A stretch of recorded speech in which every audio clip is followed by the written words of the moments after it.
Bismillahirrahmanirrahim. Assalamualaikum warahmatullahi wabarakatuh. Alhamdulillahirabbil alamin wassalatu wassalamu ala sayyidil mursalin sayyidina nabiyina Muhammad sallallahu alaihi wasallam wa ala alihi washabbihi ajma'in. Tuan-tuan dan puan-puan sedang pendengar sekalian, alhamdulillah kita mulakan dengan pujian kepada Allah.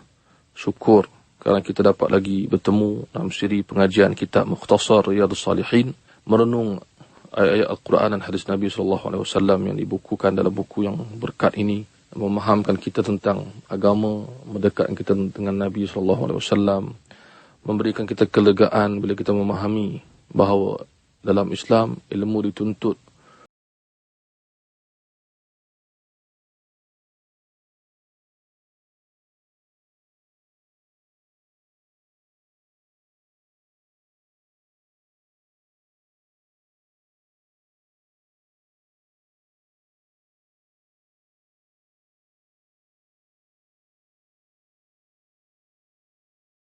bagiku ilmu. Para ulama mengatakan Nabi SAW tidak meminta kepada Allah untuk ditambahkan yang lain, melainkan ilmu dan keimanan. Dalam Al-Quran, doa untuk minta tambah ilmu, bukan tambah keduniaan. Walaupun tak salah kita minta dunia. Ada doa juga dalam Al-Quran tentang Rabbana atina fid dunya hasanah. Tetapi tentang penambahan ini, ilmu didahulukan. Kerana ilmu insya-Allah mendekatkan kita kepada Allah Subhanahu wa taala. Sebab itu ada yang kata-kata hikmah yang berbunyi, siapa yang inginkan dunia fa alaihi bil ilm, hendaklah dia ada ilmu. Wa man arada al akhirah, siapa nak akhirat hendaklah dia ada ilmu. Wa man aradahuma, siapa yang nak dunia dan akhirat hendaklah dia ada ilmu. Ini bukan hadis tetapi kata-kata hikmah yang cukup hebat, yang cukup baik. Ilmu yang kita masukkan yang utama adalah ilmu agama, ilmu Al-Quran dan Sunnah, dan ilmu tentang keimanan, keislaman dan juga akhlak dan tasawuf dan hati, pembersihan jiwa. Ini ilmu tentang Islam yang penting dalam kehidupan kita, yang kita nak supaya iman kita bertambah. Baik, tuan-tuan dan puan-puan sedang pendengar sekalian, kita masih berada dalam bab tawakal. InsyaAllah pada kali ini, siri ini, saya harapkan kita dapat khatam bab tawakal. Bukan khatam kitab lagi, kitab ni tebal lagi. Tapi khatam pelajaran ini, iaitu bab tawakal. Kita dah pun lihat dalam siri-siri yang lalu, ayat-ayat Al-Quran tentang tawakal. Kemudian siri selepas itu, ialah satu hadis yang panjang oleh Nabi kita Muhammad SAW tentang golongan yang dimuliakan di kalangan umat Nabi Muhammad SAW. Mereka bertawakal kepada Allah SWT. Tinggi tawakal mereka. Kali ini kita ada lagi dua hadis untuk mengakhiri bab tawakal ini, iaitu pertama ialah doa Nabi SAW. Doa Nabi SAW. Doa yang dipohon, diucap, disebut oleh Nabi kita Muhammad SAW. Tuan-tuan dan puan-puan, doa ini semuanya baik.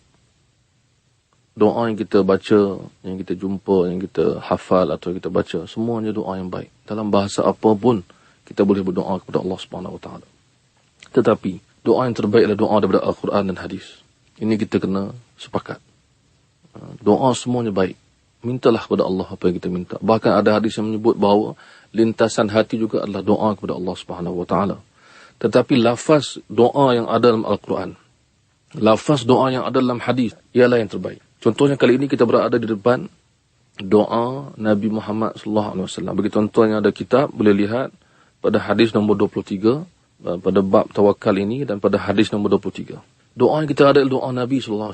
Nabi ini manusia yang terpimpin, terpilih, diberikan hidayah, diberikan petunjuk yang jelas kepada Allah SWT. Bukan hanya kata-kata Nabi yang menjadi panduan, bahkan mimpi Nabi juga benar. Bahkan lintasan hati Nabi, lintasan dipelihara oleh Allah SWT. Seluruh hidup Nabi SAW daripada awal kelahirannya dipelihara oleh Allah SWT. Sehinggalah kewafatannya, sepanjang hayatnya ialah pemeliharaan, penjagaan daripada Allah SWT. Sebab itulah apa sahaja ucapan Nabi ia amat penting. Kerana dia manusia yang dipelihara. Kita ni tuan-tuan bercakap, hari ini bercakap elok, esok bercakap merapu, lusa elok balik, lepas tu pening balik, pada hari Jumaat elok balik. Ini manusia biasa macam kita. Ada hari kita tenang, sembahyang pun tenang, sembahyang pun lama. Ada hari kita serabut, sembahyang pun laju dan gopoh, tak tenang. Ada hari kita baca Quran banyak, ada hari kita tak baca Quran langsung. Sebab kita ni manusia yang diuji oleh Allah SWT. Kita perlu faham benda ni. Tetapi Nabi dan Rasul mereka terpelihara. Jadi apa sahaja doa yang kita lihat sekarang, doa Nabi Muhammad sallallahu alaihi wasallam, apa sahaja doa adalah yang terbaik untuk kita fahami dan amalkan. Itu maksud. Jadi kalau tuan-tuan nak hafal doa, mulakan dengan hafal doa daripada Al-Quran. Segala Rabbana yang banyak dalam Al-Quran Al-Karim.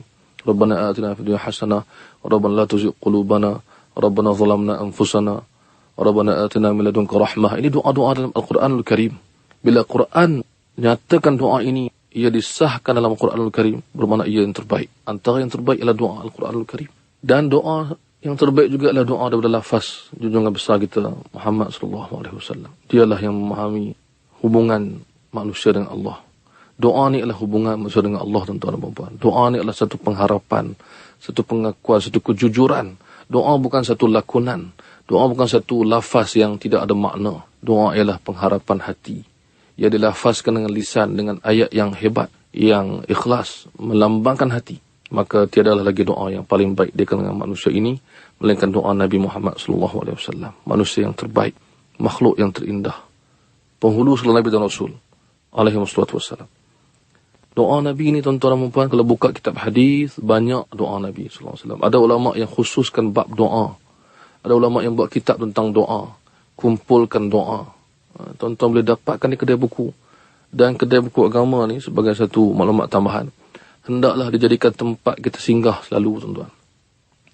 Tempat singgah ni yang elok sekali singgah ialah pertamanya masjid dan surau. Jadi tempat persinggahan. Yang kedua, singgahlah selalu di kedai-kedai buku. Itu sepatutnya kita buat. Itu sepatutnya tabiat kita. Orang yang nak ilmu ni, dia kena sentiasa berada di tempat ilmu. Kalau berada di tempat yang lain, apa yang akan berlaku? Biasanya apa? Duit habis, ilmu tak bertambah. Itu biasa. Tapi kalau di kedai buku, insya-Allah duit habis. Bukan masuk habis semualah, habis dalam poket. Habis duit yang dibawa itu, tetapi ilmunya ada. Beli buku tidak akan rugi. Tidak ada expired date. Tidak ada kerugian duniawi, bahkan akhirat pun tak rugi. Buku ini bertahan. Buku ini menjadi panduan. Sebab itu orang yang beli buku ini, dia jangan rasa rugi. Alamak, beli buku. Kau tidak boleh beli handphone. Jangan rasa begitu. Beli buku. Bukulah teman yang terbaik. Sehingga kan guru saya masih ingat. Salah seorang guru saya di Jordan dahulu. Semasa saya belajar dulu. Syekh Shu'aib Al-Arnaud nama dia. Dia berkata, buku ialah teman aku ketika tua. Teman aku ketika tua, dia kata. Sebab buku ini, dia boleh duduk dengan kita selalu. Kita kadang-kadang ada keluarga ke, kawan baik ke, dia tak boleh sentiasa ada depan kita. Buku ni kita boleh buka bila-bila masa kita nak. Dan dia tak akan membantah. Memang dia tak cakap apa pun, dia buku. Jadi dia tak bantah. Kita buka. Dan kita nak berhenti baca pun boleh. Dia tak maju. Dan dia tidak akan jemu dengan kita, walaupun kita jemu dengan dia. Dan dia tetap berada milik kita, kecuali kita yang jual atau hilangkan atau berikan kepada orang lain. Buku ialah teman aku ketika tua. Itu kata guru saya. Bila disebut begitu, kita yang muda ni tak apa nak faham. Sebab dia dah tua, dia je yang faham. Kita ni muda. Kita kata, buku ni, yalah, kalau saya belilah. Tapi sebenarnya buku ni lah yang patut didahulukan, dibeli.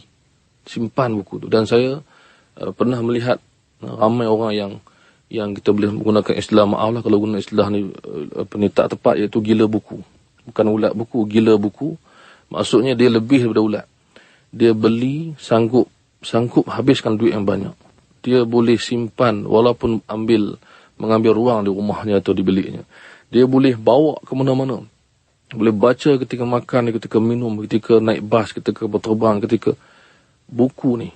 Dan kadang-kadang saya pernah ditanya, beli lagi ke buku? Buku beli lagi? Ada lagi buku beli? Ya.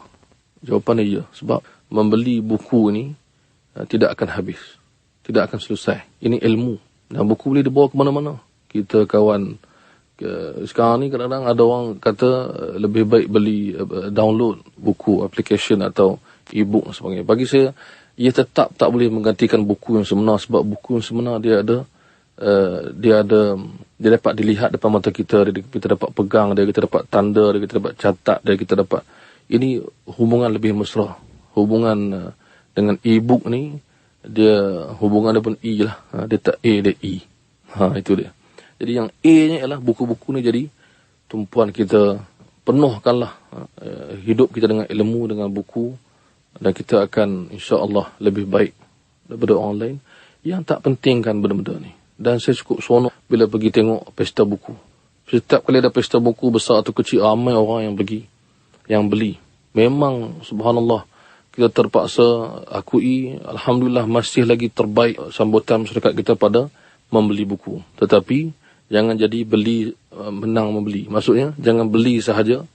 Kemudian yang lagi best, beli dan snap picture dan selfie dan post dekat Facebook dan buat wallpaper dan sebagainya, tapi balik rumah disimpan tak baca. Jangan begitu. Kita beli buku tak payah nak beritahu orang, tak beritahu boleh, tapi tak payah sampai kadang-kadang kita nak lebih-lebih tunjuk kepada orang, tapi lebihkan baca tu, itu lebih baik. Lebihkan baca. Jangan lebihkan ambil gambar dan selfie saja. Selfie dengan buku. Jadi, doa. Balik doa tadi. Doa Nabi kali ini ialah tentang, ada kaitan tentang tawakal. Itu bab kita hari ini. Doa Nabi berbunyi daripada Ibn Abbas. Rawa Muslim min Ani Ibn Abbas. Rawa Muslim, Imam Muslim riwayatkan Ani Ibn Abbas, bahawa Rasulullah SAW bersabda dalam doanya. Maksudnya Nabi pernah berdoa, Allahumma laka aslamtu wa bika amant. Ya Allah, ya Tuhanku, kepada Engkau lah aku beriman. Kepada Engkau lah aku menyerahkan diri, mengislamkan diri, menyerahkan sepenuhnya. Kepada Engkau lah aku beriman, dengan mula aku beriman, ya Allah. Ini satu pengakuan yang penuh kasih dan sayang. Bukan semata-mata nak cerita, nak mengaku, nak ikrar, tapi doa yang penuh dengan kasih. Memberitahu, ya Allah, Engkau lah Tuhan kami. Ya Allah, kepada Engkau lah aku menyerahkan seluruh hidupku. Dengan mula aku beriman, ya Allah. Satu permulaan doa yang indah. Mulakan doa dengan pujian dan pengharapan kepada Allah Subhanahu Wa Taala. Kemudian wa alaika tawakkalt. Ini dia. Dan ke atasmu, kepada mula aku bertawakal, ya Allah. Pada siapa lagi kita nak tawakal? Tiada tempat lagi nak mengadu melainkan hanya Allah Subhanahu Wa Taala. Aku telah berusaha, aku telah lakukan segalanya yang mampu. Kepada Engkau lah aku menyerah, ya Allah, ya Rabbi. Wa ilaika anabtu, kepada Engkau lah aku kembali dengan ketaatanku, menyembahmu, ya Allah. Siapa lagi yang layak disembah? Tiada Tuhan yang layak disembah melainkan-Mu, ya Allah. Engkau lah tempat aku meminta, tempat aku berdoa. Ini seperti dalam surah Al-Fatihah, iyyaka na'budu, hanya Engkau lah kami sembah, ya Allah. Wa iyyaka nasta'in, hanyalah kepada Engkau kami bergantung harap, memohon pertolongan dunia akhirat, bertawakal, ya Allah. Siapa lagi? Tiada tempat. Wa bika khasamt, denganmu, ya Allah, aku berjuang, aku menentang, aku melawan kejahatan, musuh Allah, musuhmu, ya Allah. Maka ia juga musuhku. Yang kau benci, ya Allah, ia juga perkara yang aku benci. Dengan hujahmu, ya Allah, aku menentang perkara yang tak betul.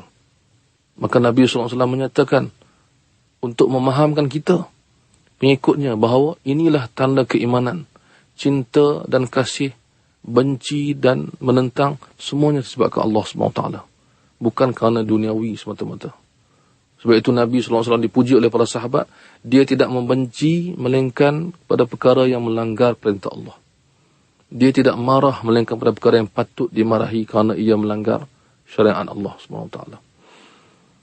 Tahap keimanan yang tinggi yang kita perlu contohi. Sebab itu doa, saya ulang sekali lagi, doa Nabi SAW amat penting difahami. Dibaca dan difahami. Kita baca. Macam juga doa dalam Al-Quran, kita baca dan faham. Cuba kita lihat antara contoh. Saya mengambil contoh satu daripada Al-Quran, doa Nabi Adam dan Hawa ketika memohon keampunan daripada Allah. Rabbana zalamna anfusana. Wahai Tuhan kami telah menzalimi diri kami sendiri. Ada bentuk pengakuan dan juga memohon kasih daripada Allah. Rabbana zalamna anfusana wa illam taghfir lana. Dan jika Engkau tak ampunkan kami, ya Allah, wa tarhamna, dan jika Engkau tidak rahmati kami, ya Allah, lanakunanna minal khasirin, kami pasti akan sungguh-sungguh menjadi orang yang rugi, ya Allah. Cuba tuan-tuan lihat doa ini. Ada tak doa, dalam doa ini, Rabbana zalamna ini, ada tak ayat minta ampun? Ada tak ayat ampunkanlah kami? Ada tak ayat berikanlah kami, kurniakanlah kami? Tapi ayat itu ditukar kepada, jika engkau tak ampun kami, jika engkau tak rahmat kami, ya Allah, jika engkau tak rahmat dan ampun kami akan rugi. Ini satu doa yang cukup indah, yang menyatakan bahawa kami bersalah, ya Allah.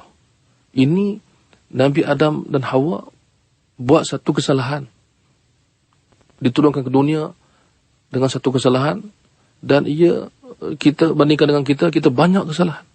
Sebab tu sebagai anak Adam, kita semua kan anak Adam. Sebagai anak Adam, contohilah bapa kita, contohilah ayah kita yang buat salah dan terus minta ampun, dan dengan ayat yang cukup indah. Kita dosa kita banyak, dosa kita betul-betul dosa. Kesalahan Nabi Adam itu kesalahan yang tidak sebesar dosa kita, yang tidak ada apa pun dibandingkan dengan kita yang banyak kesalahan. Maka mintalah ampun. Pelajarilah daripada ayah kita, itu Nabi Adam AS. Para Nabi dan Rasul mengajar kita cara berdoa, tuan-tuan. Mereka mengajar kita cara berdoa. Jangan kita tinggalkan ajaran mereka ini. Jangan kita abaikan doa ini. Jangan kita doa dengan separuh hati, doa yang kosong daripada makna, doanya hanya di mulut sahaja, hafal banyak doa tapi tak faham, tak cuba fahami. Kita kena upgrade dari kita, tuan-tuan. Tingkatkan kefahaman kita. Banyak yang boleh membantu kita. Banyak tempat, banyak guru, banyak kelas, banyak kitab, banyak buku yang boleh membantu kita memahami doa dalam Al-Quran dan hadis. Kemudian selepas Nabi menyatakan yang tadi, Allahumma laka aslamtu wa bika amantu wa alaika tawakkaltu wa ilaika anabtu wa bika khasamtu, Nabi mohon, Allahumma, wahai Tuhan kami, wahai Allah, a'udzu bi'izzatika, aku berlindung dengan kemuliaan-Mu, ya Allah. Aku memohon kemuliaan-Mu untuk aku berlindung daripada apa? La ilaha illa anta, engkau tiada Tuhan yang berhak disembah melainkan engkau, ya Allah. Aku memohon perlindungan daripada antudillani, daripada kesesatan. Janganlah engkau, ya Allah, berikan aku kesesatan. Nabi minta doa ni untuk kita. Nabi Muhammad SAW doa minta ampun, minta jangan sesat, minta jangan salah. Adakah doa itu untuk diri dia? Allah berikan dia yang terbaik. Kita fahamilah sekarang. Fahamlah kita sekarang bahawa doa Nabi SAW adalah untuk kita umatnya. Nabi minta ampun. Nabi ada dosa? Nabi tak ada dosa. Nabi minta Allah maghfirli ma qaddamtu wa ma akhartu. Doa yang lain, Allah maghfirli ma qaddamtu wa ma akhartu. Ya Allah, aku mohon ampunkanlah aku yang telah aku lakukan dahulu dan kemudian. Wa ma asrartu wa ma a'lantu, apa yang aku sembunyikan atau aku pertuntunkan, apa yang luar dan dalam, yang salah, ampunkanlah aku. Nabi minta ampun itu. Doa itu untuk kita amalkan, supaya kita sedar bahawa manusia ini tak terlepas daripada sebarang kesalahan. Ada sahaja dosa kita. Maka kita tidak boleh lari daripada doa dan memohon ampun. Nabi mohon supaya supaya dijauhkan daripada kesesatan. Sesat ni sama macam surah Fatihah, kita minta lindung daripada Allah. Kita minta lindung, kita minta jalan golongan yang engkau beri rahmat dan nikmat, ya Allah.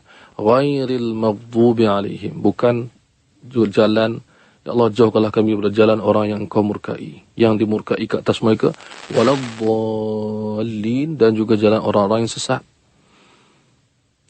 Jalan orang yang sesat, yang terpesong, yang menyangka melakukan kebaikan tapi salah, yang terpesong daripada panduan Allah Subhanahu wa taala.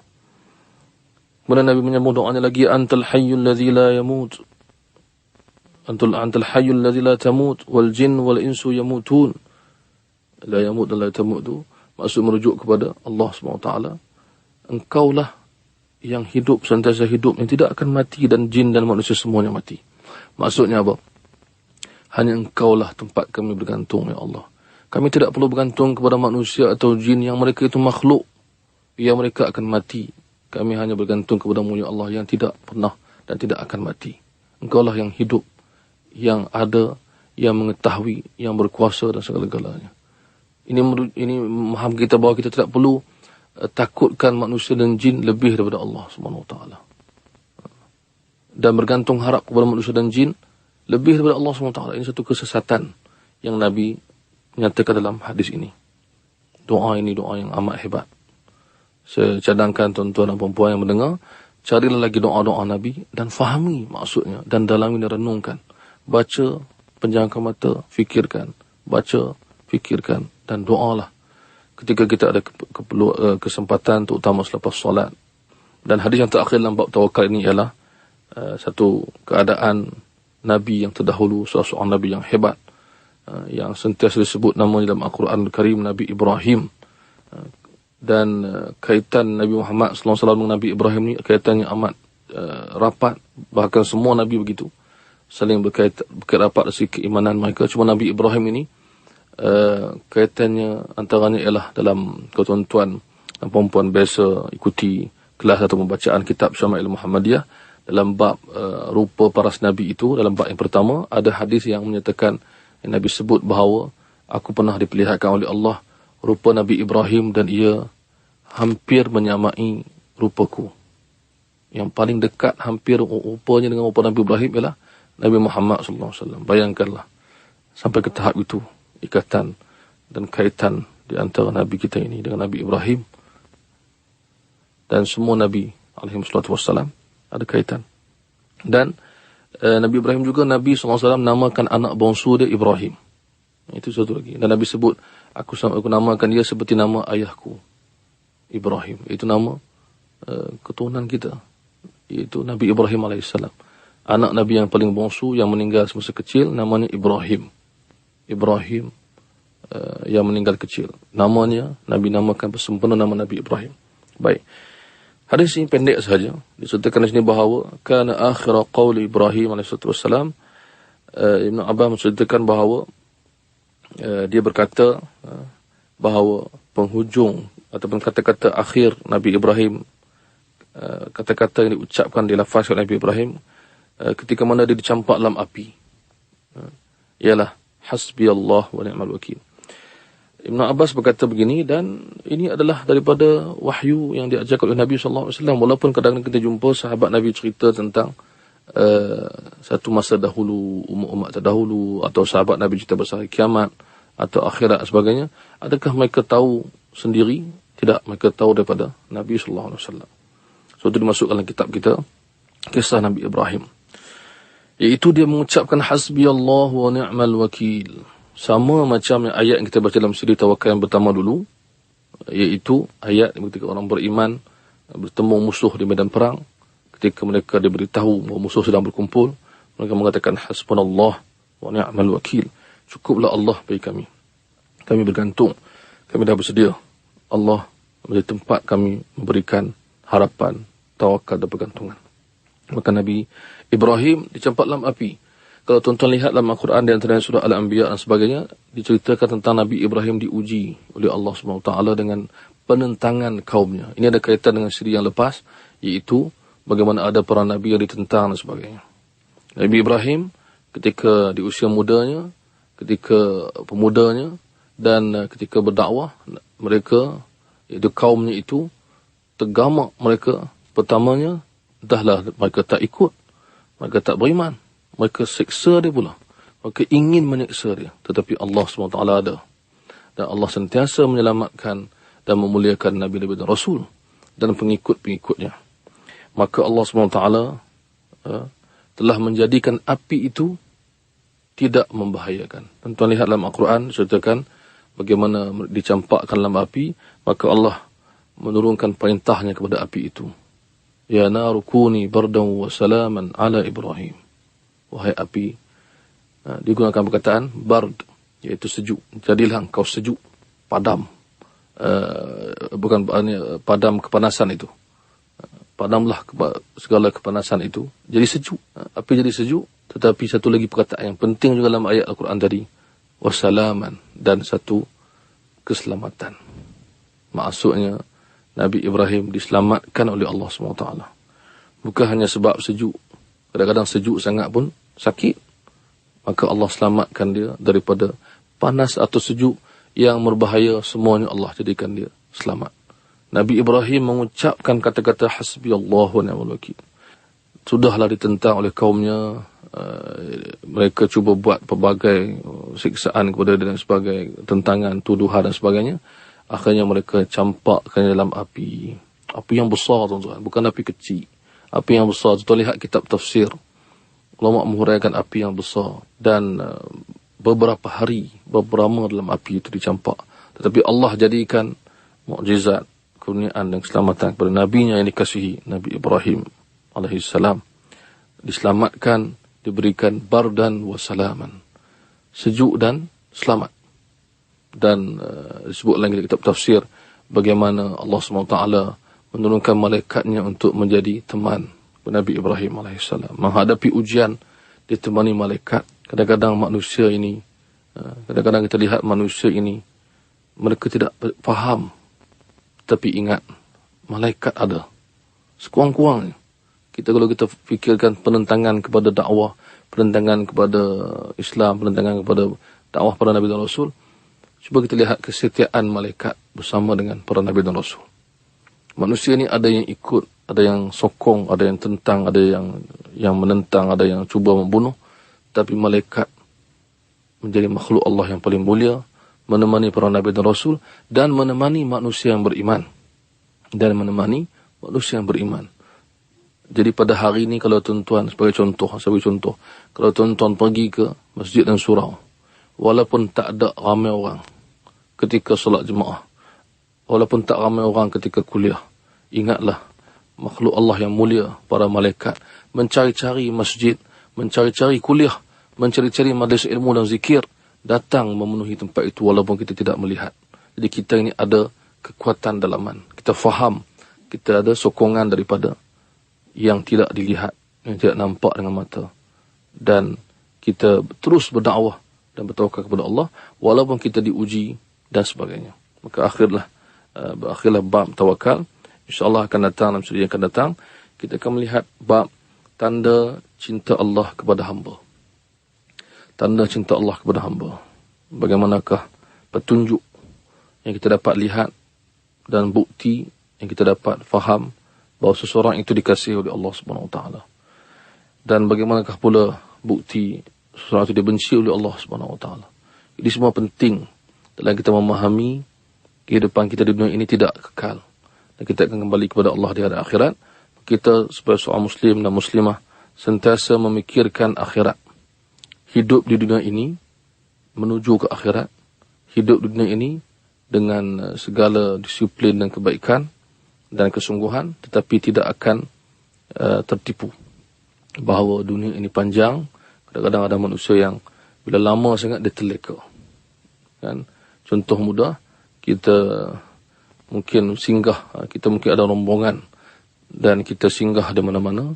Kadang-kadang ada orang yang singgah di tempat persinggahan dan leka sehingga rombongan tercari-cari di mana dia. Jadi kita di dunia ini, kita bersama menuju akhirat. Pengembaraan kita tidak akan berakhir di dunia. Dia akan bersambung hingga ke akhirat. Maka janganlah tertipu dengan dunia ini sehingga kita meninggalkan ajaran agama, sehingga jadi orang yang lalai daripada Allah SWT. Dan kalaulah kita pada masa ini merasai diri kita bersalah, kita ada peluang untuk bertaubat. Dan kita akan jadikan hidup kita ni paling bermakna. Sebab hidup hanya sekali, dan hidup tidak kekal, tidak lama. Kita akan usaha supaya hidup kita ni bermakna dengan kita mendalami Al-Quran dan Hadis, wahyu daripada Allah dan panduan dari Rasulullah SAW. Semoga kita kekal istiqamah dalam pengajian ini dan juga pelaksanaan amalan apa yang kita telah pelajari. Akan datang kita akan lihat tajuk yang ke-6, iaitu tentang tanda cinta Allah kepada hamba. Kita hari ini selesai, pada malam ini selesai bab tawakal kepada Allah Subhanahu wa taala. Semoga kita diberi rahmat oleh Allah.